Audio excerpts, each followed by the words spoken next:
Morning guys, in front of me is Samsung Galaxy F54 and let me show you how to add photo to contact.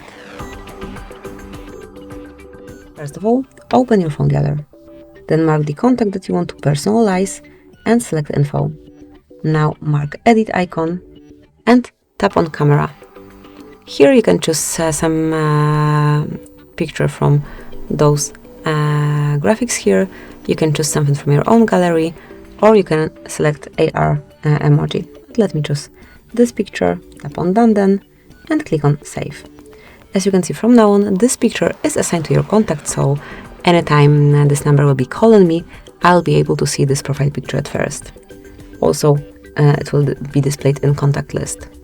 Thank you for watching, please subscribe our channel and leave the thumbs up.